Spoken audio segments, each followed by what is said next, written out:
Welcome to the ReRooted Podcast with Francesca Maximé, trauma-sensitive mindfulness meditation teacher and poet.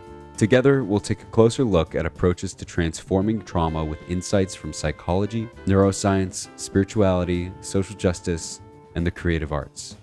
Join Francesca and her guests for an exploration of our shared connection and how we can cultivate greater compassion for ourselves and for others. If you'd like to support Francesca and the ReRooted Podcast, please visit BeHereNowNetwork.com/Francesca. Hi, everybody. I'm Francesca Maximé, and thanks so much for joining us for this edition of ReRooted on Ram Dass's Be Here Now Network. So happy to have this new home here where we're actually sort of rerooting into that which is authentic within us, that which is already here, but that sometimes we forget about. Oftentimes I find that it's the conditioning and our circumstances and what we've been exposed to that can pull us away from the truth and the reality of what is actually here, both the good and the bad, so to speak, or both the pleasant or the unpleasant, so to speak. And that sometimes when we turn away from that which is unpleasant, even though for a shorter period of time, it may, sort of help us or save us a little bit, so we can certainly titrate that experience. Doing so for a prolonged period of time can often wreak some havoc in the long run. And so one of my rabble-rousing friends, I guess I should say, is a dear friend actually from college. We went to school together many moons ago.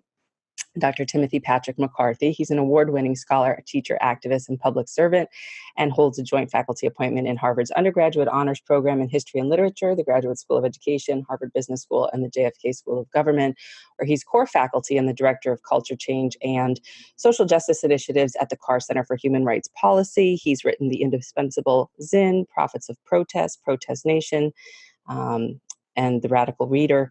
And I just want to say, Tim, thanks so much for joining me today on ReRooted. Thanks, Francesca. Great to see you. I know. You can actually call me Fran because you know. Oh, I can call you Fran. Okay. I didn't know.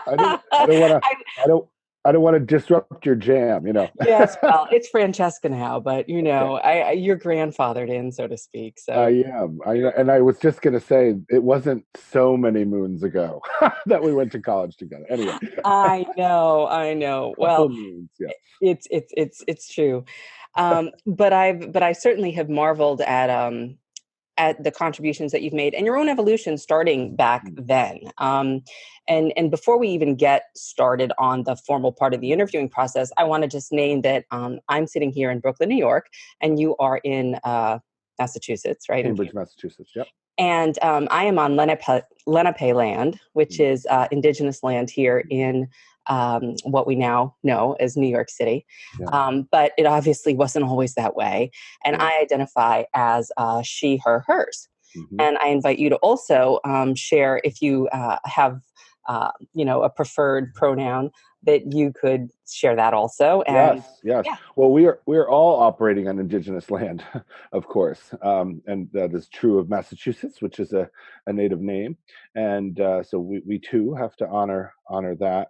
And reckon with that, what all that means, and then I take he, him, his pronouns when I'm referred to. Beautiful, and again, this is just more of a practice for me to get more into, because I think that it is just calling up the nod to the truth of our reality in terms of who we are, and also just getting into that curious place that mindfulness does try to bring us into, which is I'm making an assumption that there's a he, his on the other side of the screen, but maybe not. Maybe they would, want to be identified as something else. Yeah. Or I'm making an assumption that someone is perhaps self-identified as white or as Black or as Hispanic or some version of something as opposed to that. So thanks for doing my little experiment. Yeah, I appreciate you asking. I think more people should do that. Yeah, it's just to sort of start it out. Yeah.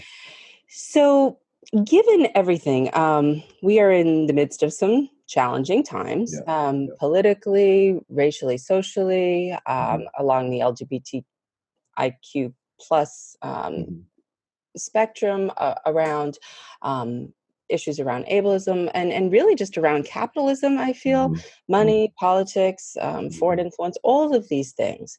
And to approach what we see around us from a centered, sort of more whole place, I think is a critical aspect, right? And so sometimes people want to push away, they kind of want to check out, and maybe we can do that for periods of time.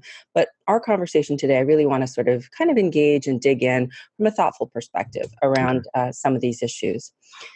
So starting with the idea of exactly the seed that we just planted and that you just acknowledged, that we're all on an indigenous land, and the history of this country, you being a scholar of history, talk to us a little bit about what a lot of well-intentioned, sort of maybe white skin privileged, maybe middle class or semi-affluent folks may or may not fully have come into reconciliation with in terms of genocide in this country for indigenous people, the history of slavery, and what would be your invitation or your wish or your hope in terms of what that means for today? Yeah, it's a great question, and it's a deep question. And I think that any conversation, I talk to my students about this all the time, and I've written about this, that I think any conversation about the United States of America as a nation state has to begin with a conversation that the nation, or even before the nation was born, systems of slavery and colonial settlerism and dislocation and displacement of African peoples and indigenous peoples in North America was at the root of it all. And that you can't understand the American Revolution or the Declaration of Independence or the Constitution of the United States or the institutions of checks and balances and the rule of law, the consent of the governed, all of those things that so often get talked about with great fanfare and celebration about the revolution, also has to be a conversation about what was erased in order to get to that fanfare and celebration. And so the colonial settlement of indigenous lands, starting in the eastern coast of North America and then moving westward, is a deeper and more difficult part of the history that has to be part of that origin conversation, or conversation about an origin story. Similarly, the enslavement of African peoples in the so-called New World, which of course was not a new world, it was a new world to the people discovering, to Columbus, but there were people here too who were discovering the discoverers when they came. And so I think it's really important for us to start there.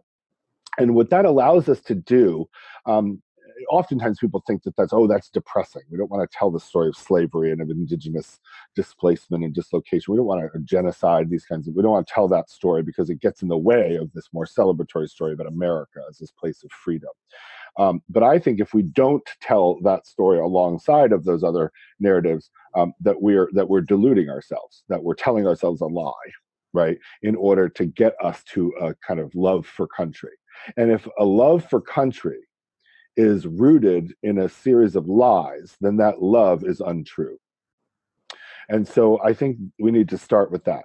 And for me, that opens up a whole set of conversations, more critical conversations about nationalism, about patriotism, about institutions, about democracy itself, rights, that allows us to understand that America contains multitudes. Walt Whitman, who's one of my favorite poets, who many people refer to as the bard of democracy, or the democratic bard, once asked in Song of Myself, he said, "Do I contradict myself? Very well, then I contradict myself. I am large, I contain multitudes." And I think that in a way is a kind of poetic rendering of the country. And those multitudes create tensions. Those different narratives of how the country was born is not a consensus narrative or project. It's one of conflict and tension and contradiction. And I think it's important for us to understand that, because we have to be able to hold multiple things in our head at the same time. That's what it means to be thoughtful, to be critical, to be mindful when we're talking about history and its legacies on the present. So that's where I would start. And that's an uncomfortable beginning. And there are many beginnings, of course. We can people debate about when we start the history of America, and you can start it, in many places. 1776 is one of them, but it's only one of many. But I think acknowledging those competing narratives, right, that produce the conflict and the tension and the contradiction and the multitudes, I think is really important. It's essential. I don't think you can have a conversation about America without starting there. Right, right. No, I really appreciate that. And I'm also really appreciating the parallel to the ways in which being of a both and or an and Yeah, mindset is helpful from a psychological perspective, a trauma totally. perspective, a mindfulness perspective. If we're looking more specifically at the Buddhist teachings, it was about Mm, right view or clear seeing, actually being able to allow, acknowledge, and accept, if not like, you don't have to like it, right? Like you said, it's yeah, uncomfortable, yeah, but to turn toward what they would call Mara, which is sort of the sort of devil, pull of yeah, uh, you know, um, be sort of the equivalent of Satan if you're using that, yeah, sort of. yeah. And so the idea of being able to turn toward that and have tea with it, Yep. right? Tea with Yeah. him or her or whatever. Yeah. Make, Yeah. right? That's the old story Mm, of being able to invite that in, make space for it, create space for it, mm, and then be able to start to pull apart these different pieces and figure out, okay, so what does this mean? What is the tapestry that's here right now? Is it really a strong fabric, or does it need to be rewoven in a different kind of way yeah. with the kind of critical thought that you're talking about? Yeah. Yeah. Absolutely. I mean, I'm constantly talking now about the both and approach to things, or the and approach to things, because I think so often we get trapped within a false dichotomy or choice, right? One of the things that I think queer culture has allowed for or opened up is a sense of disrupting and complicating or queering the binaries that we work within, whether you're talking about masculine and feminine, or he and she, or man or woman. You're talking about black and white, you're talking about Republican or Democrat, you're talking about capitalism or socialism, you're talking about all of these ways in which we are constantly being constrained by false choices, and that require us then to kind of line up in one way or another, which by definition requires us to oversimplify and to generalize and to render oppositional whatever those two choices are. And so I'm constantly trying to get at the complexity of things, so that we don't have to be in an either or situation. So, for instance, let me go back to the founding of the country. The Declaration of Independence was a radical path-breaking document, right? It was an expression of a colonial insurgency, by a group of people who were no longer okay with being governed by a monarchy and by a distant governmental structure. And so they declared their independence, and in the process articulated a whole bunch of things: life, liberty, the pursuit of happiness, all men are created equal. That is still radical. And yet, at the same time, that all men are created equal was not meant to use men as a kind of euphemism for human, right? These were all guys who were saying all men are created equal. They meant that, right? And when they said all men are created equal, they were ignoring women, right? Which led Abigail Adams, John Adams' wife, to talk about, remember the ladies when you're doing this revolution thing. But even the all men didn't mean all men. It was all men of a certain class, a certain skin privilege, a certain color, creed, etc. And and then when you further layer that with the fact that the principal author of the draft of the Declaration of Independence, who was the first person to articulate that language, Thomas Jefferson, we know, and we knew then, was a slaveholder and a debtor. And now we know was a sexual predator, that he raped at least one of his slaves and had children with her, right? And so, it gets complicated real fast. And Mm. so, does that mean because Jefferson was a slaveholder and a sexual predator and rapist and rich guy who is in debt, does that mean that the words mean nothing now? That you throw the Declaration of Independence out because it was authored by someone who is deeply, deeply conflicted and problematic and himself full of criminal contradictions? Maybe, but maybe not. Right? Can we retain the words and the ideas and the radical political impulses of something like a Declaration of Independence and have it be useful as a form of inspiration and of enlightenment, and yet at the same time do the critical work of acknowledging that there's that? So a both and approach allows you to do what I've just done with Thomas Jefferson's Declaration of Independence and the Origin of the Nation. right? We don't have to obscure or to erase the stuff that makes us uncomfortable, perhaps, or the stuff that doesn't align with the celebratory narrative of America.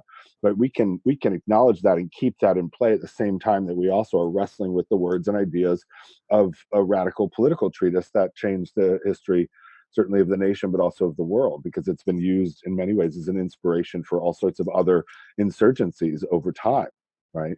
Yeah. All over the globe. So to me, the both and approach is really important. You mentioned Buddhism. One of the texts that I teach in my Arts of Communication course at the Kennedy School and at the Ed School and the Business School is Thich Nhat Hanh's The Art of Communicating. And one of the things that I find really, really wonderful about that book is that he, in a sense, takes a both and approach to communication. And so he says that all the art of communicating, or the practice of communicating, if you're thinking about it in a mindfulness context with a kind of Buddhist inflection, is to first you need to learn how to actively listen. So active listening, or deep listening as he calls it, is one part of this. And the other part of this is loving speech. But that you can't get to the loving speech without the active and deep listening. And I love that, because one of the things I tell my students that communication, whether it's you and me talking now or any other form, is about relationships. And we all strive to be in healthy relationships. We've all been in not so healthy relationships. Well, we Indeed. all. I will speak for myself. I have been in unhealthy I relationships. think it's fair. Yeah, I mean, and so we all want to be in healthy relationships. And so Thich Nhat Hanh, when he talks about communicating, is like you have to listen deeply and learn, right, and take in what you're receiving before you can figure out what you're going to say. And so often we talk about communication, it's all about what we want to say, our ideas, our structure and sequence, our, what we have to teach an audience, right? And what he's saying is, let's reverse that trajectory and let's listen deeply first, get a sense of things, and then figure out what we want to do in terms of loving speech. And then when we speak, let us do so in a way that heals and connects, and that is a kind of oral manifestation of justice and community. I really love all of what you're just saying. Yeah, I do, and the process of deep listening is one in which there is almost distress or discomfort tolerance built into it, because if what you're receiving, it can be, if what you're receiving and if what you are taking in, maybe you want to do something about it. You don't want the other person to suffer. You're like, pre-thinking it. My mom does this all the time with me. She's trying to prevent tragedy in my life by, planning the future for me. Right. And even now at, this stage in my life, and although less so. And it's a beautiful quality on the one hand to want to step in and help, right? So that's the whole point in mindful teachings of offering compassionate action. We don't just want to have a kind heart, although that's requisite. We also want to figure out where we move to a place of wise action, as you've indicated, once we've been able to sort of hold and listen. But that ability to hold it for whatever period of time necessary and to stretch out the time there for a moment and to kind of slow down so that we can really kind of respond and not react, even if that reaction is out of a quote unquote good intention to prevent suffering, right? To sort of grok all the implications of, well, it might help right here, right now about this, but what's the long-term impact of it? Will this person not learn how to be self-sufficient, perhaps? Or will this person, or just, for example. Or will resentment build over time? Exactly. Right. And that's sort of more of a personal relational example, but it could expand to other things. And I do think that it emphasizes the idea of how we have moved based on the way in which, frankly, in my opinion, patriarchy and capitalism exist within our culture in tandem with the democracy that we, frankly, are feeling threatened about, I think, right now, is that there is a sense of really wanting to come forward with an authentic intention, but sort of not really being able to hold and understand the complexity that you're talking about. So moving into today, moving into what this means for now, when we're talking about things like the ways in which we see people of color being continuously killed, the mass shootings that we continuously see, the idea of having the kinds of election influences that we've seen, the ways in which that we've witnessed how our climate in our world is very much under the influence of negative man-made influences. Yeah. How does this apply, do you think? What can history teach us? And what is a better understanding of the founding of our country? How could that help us lean into that wise action that you're talking about if we're able and willing to listen? Mm-hmm. That's a great question. I'm constantly trying to figure out how the past can help us understand the present and maybe inspire us to move towards a different future. And that tends to be at the kind of core of my work, in part because I was trained as a historian and I love history and have written and taught it for many years. But I'm also someone who's very much, as you mentioned earlier, an activist and someone who's deeply engaged in the world as it is. And then I'm also often in these kind of conversations with folks where we're trying to figure out where do we go from here. And so I find myself at that kind of intersection all the time, where the present produces a kind of historical sensibility of like, where have we been and how we got here, to like, where are we now and where should we be going? And so I spend like most of my time these days kind of there. So it's a great question, and it's not an easy one to answer. I think that the easiest answer, the quickest answer I would offer up is that I think, if we don't know history, we need to learn it, right? That's the first thing, is if you don't have any sense of how the past has unfolded to get us where we are today. So I'm gonna jump in there and I'll say, oh no, I know history. I lived through the 60s. I lived through the civil rights movement. I'm gonna jump in and just again play devil's advocate. Yeah. I married someone of color, or I'm gay, or I was I fought for women's rights or things like that. Yeah. Well, I think that, on some level that's true, right? If you've lived through an era like you and I have lived through the 70s as children, and then the 80s and 90s and 2000s as adolescents and college students and adults. And so, yes, on some level, we are living history, right? We understand that on some level because we've been through it in a way that, say, like my students don't understand the Reagan era because they didn't live through the Reagan era, right? When I talk about the AIDS crisis to my current students, I might as well be talking about the Middle Ages. I mean, it's ancient history for them because they didn't live through it. And so, so on some level, I can teach them that history, but I also was too young to be, say, an ACT UP, right? When we were in high school and middle school was when the AIDS crisis emerged and became a kind of, what Larry Kramer called a gay Holocaust. But I didn't experience that firsthand in that way. So I have a particular kind of living history, but I don't have the entire history, right? And so because you've lived through something does give you an insight into whatever that period was.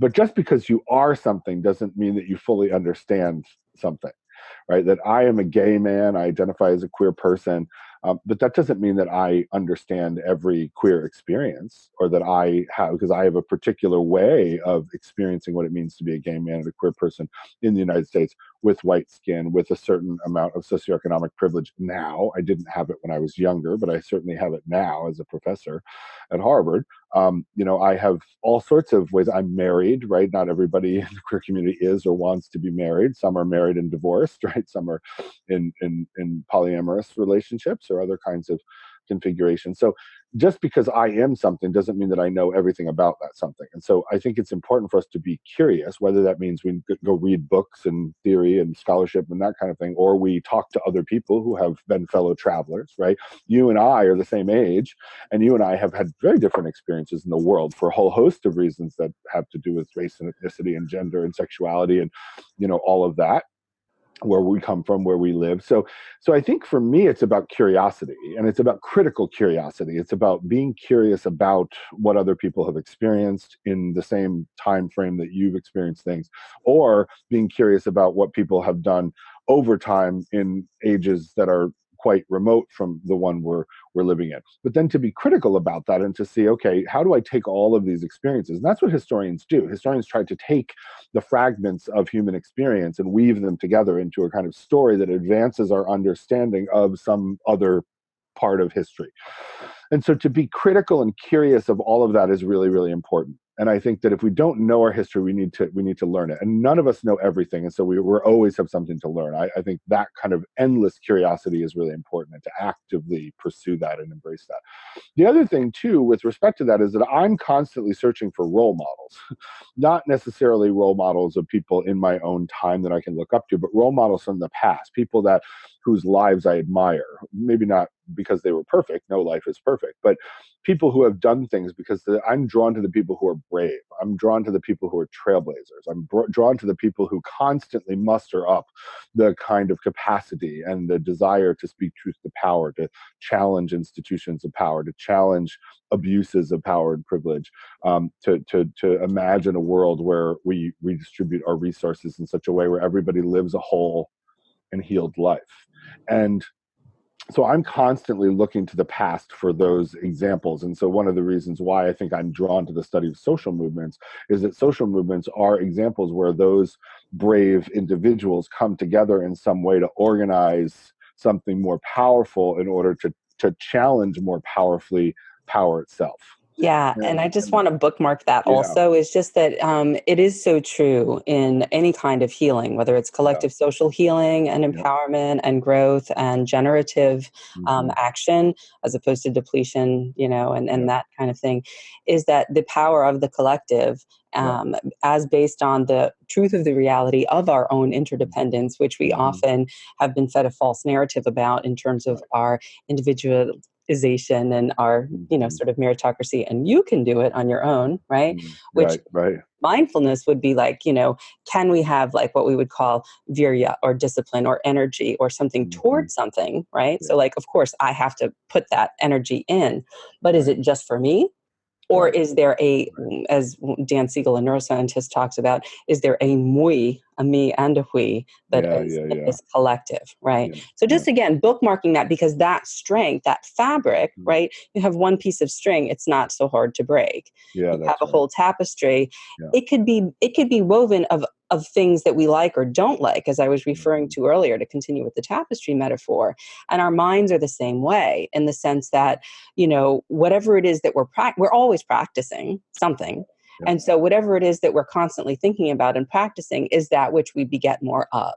And so is it selfishness? Is it is it more ignorance? Is it more, I'm not choosing to engage or to participate in this cooperative, which is necessarily how life is, even if I am in a, 2.5 children suburb in, some relatively affluent part of America, right? Which fewer and fewer people, it seems, are, frankly, these days. Or whether or not I can kind of step in and lean in and say, okay, can I remain curious? Which is the whole point of it, right? The whole point of what these fundamental teachings are about, I think, inside. Once we can be curious about what's happening with us and hold the complexity of that internally to our own different parts and places and beliefs that we have about ourselves, then we can extend that out. And we can do what you're saying and suggesting or inviting us to do about our collective and community. But without the grounding of self, we can be very active, I feel, but also be very prone to empathy or to be, burnout. You know what I mean? We can lose that compassionate action through burnout, and then kind of not fulfill the goal that we might want over the long haul, over the long time. Well, I think too that when I think about that individual work that has to happen, right, through meditation or self-reflection or whatever, it happens, deep mindfulness, whatever your framework is for whatever it is, those practices. For some people, it's a faith tradition. Right? It's prayer, it's dance, even it's nature walks. The arts, exactly. So whatever your framework and kind of context is for doing that work, I think there are three things that I think are really important. First, I think doing the kind of self-reflection that allows you to drive at what your values are, and like a clear articulation of those, is one thing. The second thing I think is that we have to be in that work. I think we have to confront really deeply and honestly the ways in which, particularly for minoritized people, we've internalized what the world says about us and what the world kind of believes about us, that itself becomes a kind of toxin that resides in us, that we sometimes unwittingly or otherwise project out into the world. And then I think the third piece for me, so cleaning up that toxicity that sometimes decolonizing the mind, or that sometimes comes from that internalized, like, whatever it is, for me, homophobia, for you maybe misogyny or something, or racism or whatever. And we all have those internalized things, right? Well, and then the last piece for me is always like, how can I be of service? Like, once I've done that work, I figured out what my values are, what my non-negotiables are, my sense of right and wrong, a sense of what my integrity would look like in a values-based life. And then once I've done the work of trying to clean up, or at least identify the toxic stuff that's in me from the internalization, and then to say, okay, now I'm ready to connect and to do that collective work. And how can I be of service to a larger society where I'm now kind of both grounded in my values and more healthy in terms of the spirit that I bring to the work, right? And that's how I think about things. And then history for me is a guide for all of that, right? History is a guide. Finding those role models, it allows me to find, like, who are people who have operated by a clear set of values, right? Who are the people who have, like, done the work to clean themselves up to become more healthy? And then who are the examples of the people who haven't, right? The folks who are, like, may have great values, but are, like, toxic as hell. And, like, we know those people, right? I've worked with some of them. I probably have been one of those people at certain times in my life, right? And like, if you have really good values, but you're totally toxic because you've internalized some, like, thing, like, those values are going to be more problematic and more difficult to enact. And then the service piece for me always means that I try to, as best I can, maintain a kind of humility about that, right? That I'm like, sometimes I get, framed as an expert on whatever, right? Like, and I always resist that, because I want to make sure that whenever I'm entering into a space with other folks, that I'm not coming at this as like, I am going to tell you the truth, or I know this, and so therefore you need to know this, or like, I'm the only one who can lead, right? I'm the only one who can do this. So there's so often the individualism kind of overwhelms the collective work. And so for me, I'm constantly trying to be like, when and where I enter, my first question or my first offering is, how can I be of help? Yeah. How can I be of service? Yeah. What do you need? What do we need? Right. What needs to be done? And who's gonna do which part of it? Because nobody can do everything. Right. Those are the sort of, again, the fundamental tenets is, do no harm and help. Yeah. Like, Right. if you can't help, don't do anything. Don't harm. Yeah. Right. Can we put a lid on that? So tell me some of your mentors. Yeah, stay at home. Right. Go to the movies by yourself. Don't come in here and screw it up. And muck it up. Yeah. Right. It's hard. And but again, that is fundamental to that. To bring it back to a mindfulness piece, is the awareness of where am I at right now. Right. Like, I may have all this energy and all this stuff, and I know that there are, very well-intentioned folks who dive into things and as activists and stuff, and it can kind of backfire sometimes. And then there are folks who just, really could step in and lean in and step up, who do choose to stay at home and watch Netflix, if you will, and that's not really helpful, because they have privilege and resources and ability, but choose to sit out a few too many innings, perhaps. Right. So who are your mentors? Who are the people that you've looked up to that you feel are relevant maybe for us today, that we can, for you personally? I mean, everybody can find their own, obviously, but. Yeah. I mean, I think for me, I have, most intimately, I have people in my family who are really an inspiration to me, starting with my grandparents, particularly my grandmothers. I had a really close relationship with my grandmothers. They were two very different kind of women. They're both from immigrant stock. My one grandmother, my maternal grandmother, dropped out of high school and went to work in a clothing factory. She put the cuffs on men's shirts. She was a cuffer. Led a very difficult life, one of poverty for the most part, and mistreatment, because she was a laborer, and also because she was a woman.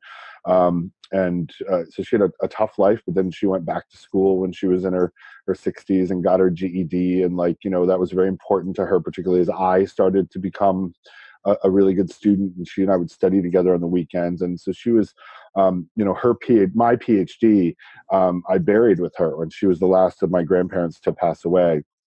And so I put my PhD in her coffin, and then in the place of where my PhD was on my wall, is her GED. And so, she's an inspiration. My other grandmother, my paternal grandfather or grandmother, was the oldest of 16 immigrant children. And she ran away from home to go to college because my great-grandfather, her father was, thought that school was unnecessary for girls. So she ran away from home, went to college, got a degree, then moved to New York and became a public school teacher. And she was a trailblazer. She was the first gen in our family to go to college. She was a trailblazer. She was, they named the street to the new high school after her when she retired. So she was an amazing person. And she would I'd spend Saturdays with her. She helped to raise me because my mother was also a teacher. My father was a teacher. So she was really the principal caretaker for me before I went to school myself.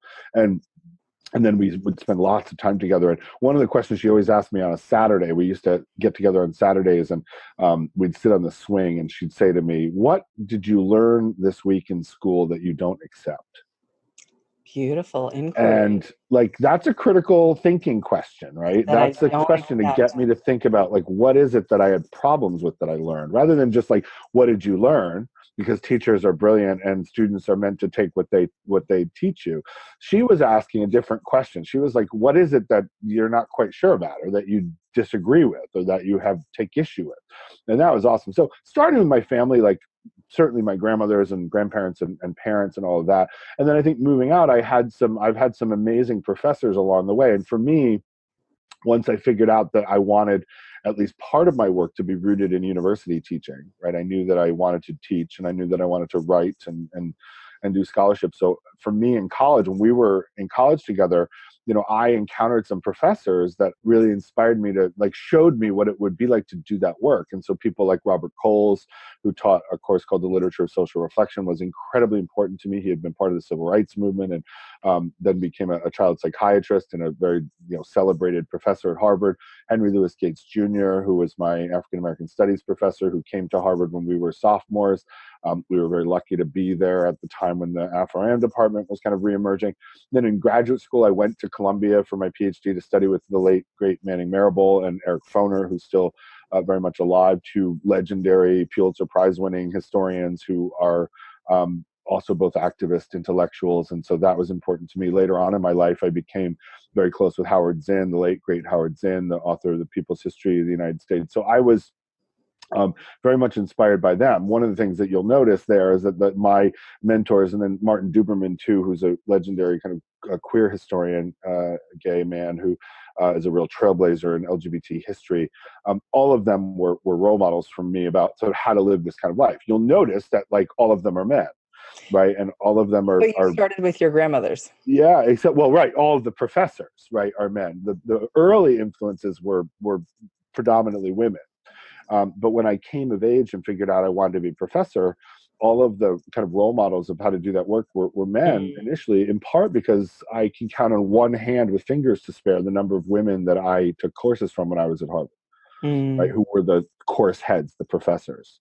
And that itself is a problem. It's still a problem. It's changed over time. And I think if I were coming up now, I would have probably a more diverse range of role models in terms of gender and race and sexuality and so forth. When I was coming up, I didn't know if there were any gay or lesbian scholars at Harvard until very late in our time here, and even in graduate school. So so even my role models are limited, but they were people who were deeply engaged in the work of the world as well as the life of the mind. And I think that was really important to me, is that all of the through line for all of my mentors were people who were not only brilliant scholars and writers and teachers, but they were also very much committed to mentoring a next generation of activist intellectuals, and they were all deeply committed to justice work in the world, or what I call freedom work in the world. And that was important too. So they were able to show me at a very formative time in my life, when the world was swirling around us. Vast changes were going on when we were coming of age. These were people who showed me that I could be a scholar and a writer, a teacher and a mentor, and an activist and a public intellectual, and that these three things were not incompatible, that I could literally contain those multitudes, Right. and be able to earn a living, and to be able to be of service to the world. And so that's been, that was really crucial. I feel very lucky to have met all of those folks, and to be trying my own way to carry on in their footsteps. Yeah, and doing so beautifully, and I think inspiring again the next generation of folks that are your students, and really planting seeds there, because this is about sort of, the long haul, right? Yeah, right. If we're fortunate enough to have it, Yeah. continue to be that way. And, some of that is in jeopardy, right? From the climate to the political arena right now, and to the ways in which systemically, in terms of the policies in which, things are being enacted and whatnot, really present challenges to large segments of the human population. And from a perspective of sort of neuroscience and trauma, we think about our quote unquote negativity bias, our fear response, right? Like, people do well when they feel safe. Yeah. People don't do well necessarily when they don't feel safe. Yeah. And the override can be harmful to ourselves, or it can be harmful to others externally. And that this idea of feeling as though we are sort of under threat, in a way, I feel has kind of rocked us a bit as a country. And we see other nations and all around the world sort of having their own challenges, as they always do. This has happened through the ages, and is happening simultaneously. But what would you say to folks now who are looking ahead to the election, presidential and otherwise, to folks who may want to look at historical figures? I know last time I interviewed you, and I was working for a TV station, we were talking about Dr. Martin Luther King. What can people perhaps take out of this and our interaction together, and the unique perspective that you bring, that might be able to inspire us to move forward in a way of engagement and consideration and compassionate action? Yeah. Well, I think that, again, going back to history, one of the things that history right now is actually very much helping me do, and I earlier today, I mentioned to you before we started that I was doing an interview about sort of what we can understand from history to make sense of this political, chaos, crisis, conundrum that we find ourselves in right now, which is very real and very despairing. I think the irony, I think, of this political age is how often security and safety is invoked as a justification to perpetuate the chaos. Right. Well, right, because there's a certain type of narrative around that that is promoted around, these people need to be punished, or these folks need to be put behind bars, or we need to put up these laws, so there are these walls or whatever. Right. Yeah, no, the cages and And I guess what I'm trying to sort of emphasize is that the more we feel safe internally, and some sort of a sense of connection or the more we're able to. But anyway.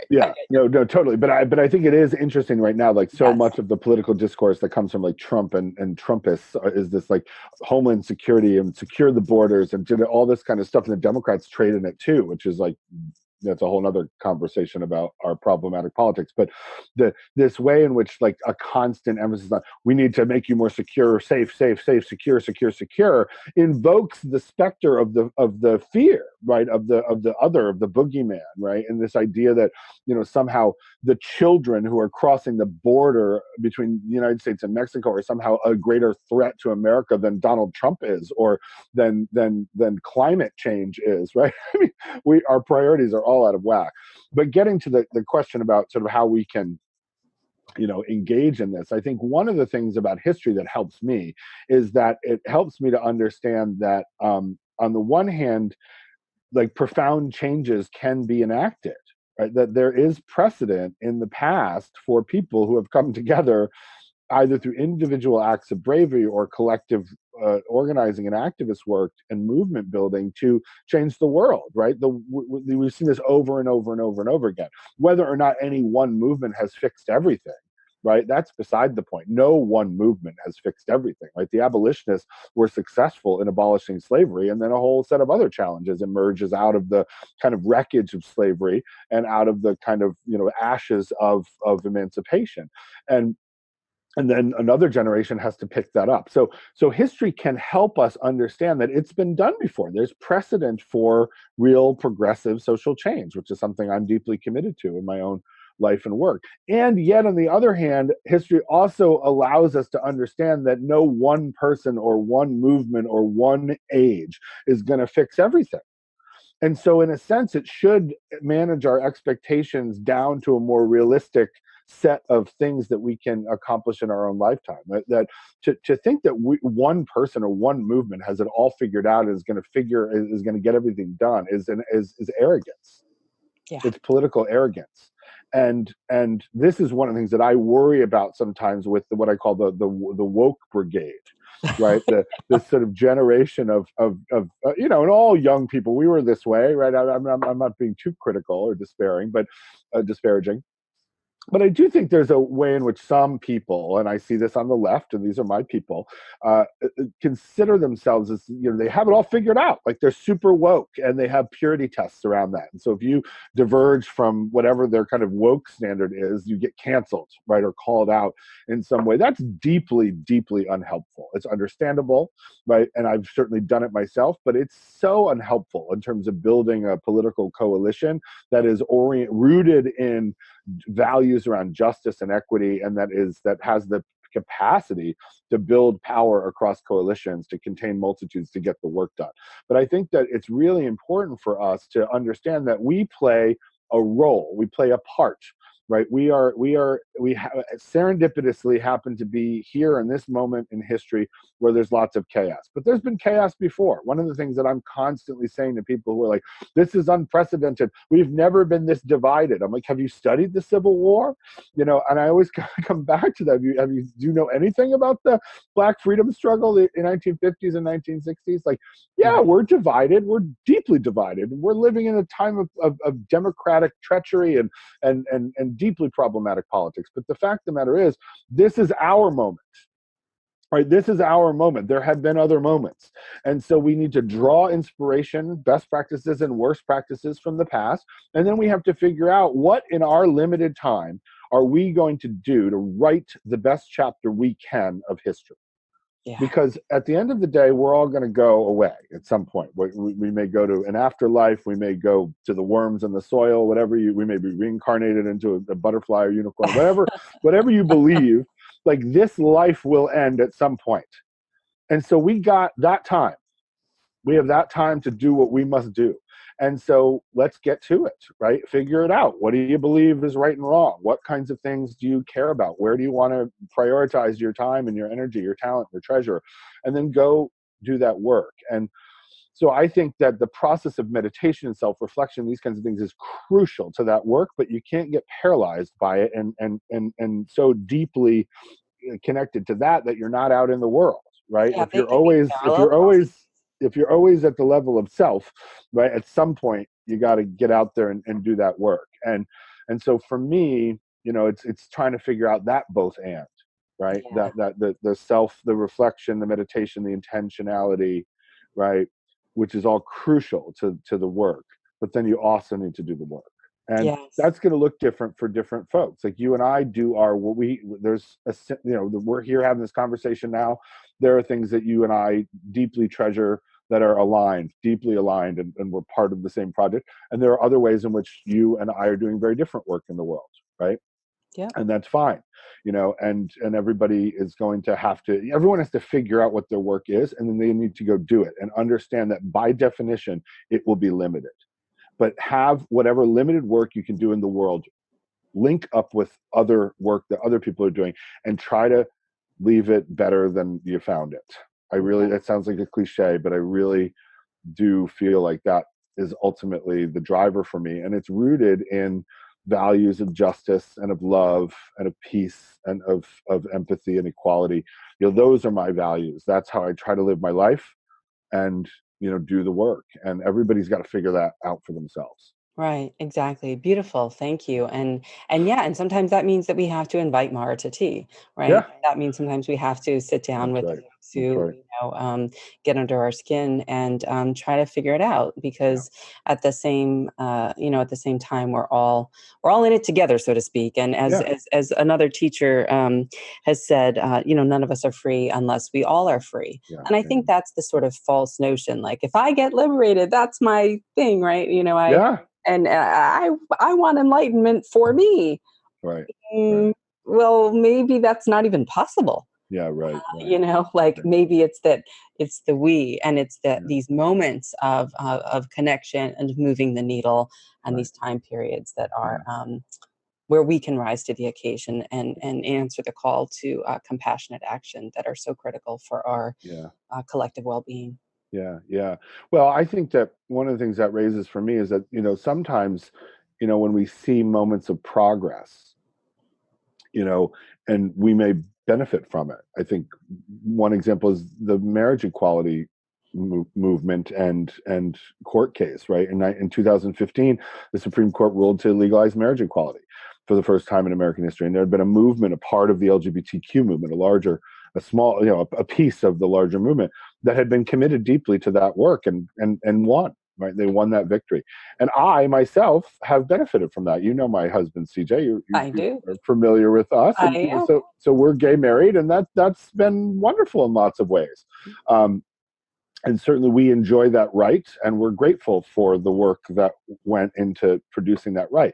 But that doesn't mean we're free, right? It doesn't mean that we're that because we can get married, that then therefore we can pack up and go home, right? Now there's a whole bunch of other work to do, some of which had been neglected while people were focusing so much of their treasure and time and energy in the marriage equality campaign. And so, that's just one example, but there are all sorts of ways in which sometimes, we win and we get that thing that we want. Right? We get that right that's been elusive, or we find that freedom that we've been seeking. And, the one thing I've learned, again, from history and from my own experience in my own life, that those moments of progress, right, are always potentially fleeting, because the forces of reaction are always gathering, right, to as a countervailing force against that progress. And so there just as we have moments of great progress in this nation, we also have great moments of reaction. And we're living through one of those right now.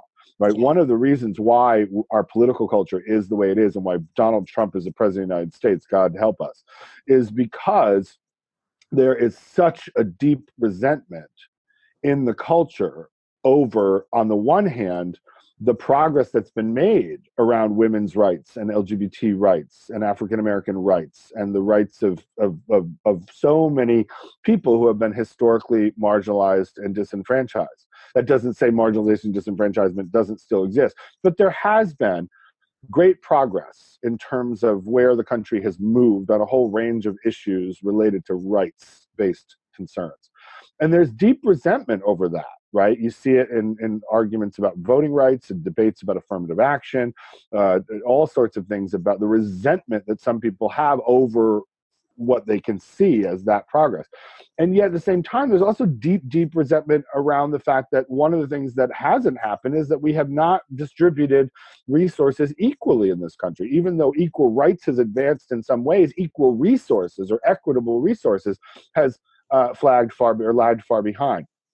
And so there are deep resentments in the culture that I think are fueling so much of the animosity and the division and the acrimony that is so much a part of our politics right now. And so, we got to keep moving forward, but we got to also keep being mindful of who's being left behind.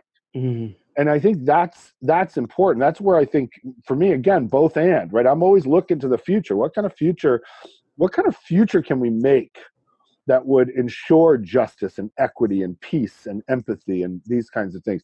And where have we been and why are we at the place we are? Sort of looking in both directions, and then also looking at, okay, how are we moving forward? How can we take advantage of these new things that we have access to? And also at the same time, who's being left behind? Who doesn't have access to these things? And that's going to take place within identity communities, within movement cultures, and within the society more broadly. And we have to constantly be looking in multiple directions and thinking in multiple ways and containing those multitudes, which are always also contradictions, as a way to fuel a commitment to resolving them in a way that can help move everyone forward, so that it's not just some of us who are free, but it's all of us who are free.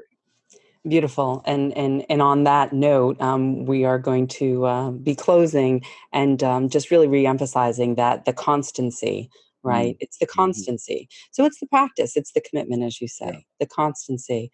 So there's the resistance, but there, of course, is the persistence. Yes, right. Absolutely. We're not resisting out of nothing, right? We're really wanting to persist. Yeah, that's exactly right. And so that, And Great. so, and to that end, I just want to also direct people to the fact that you have created the Resistance School, and that can be found online where?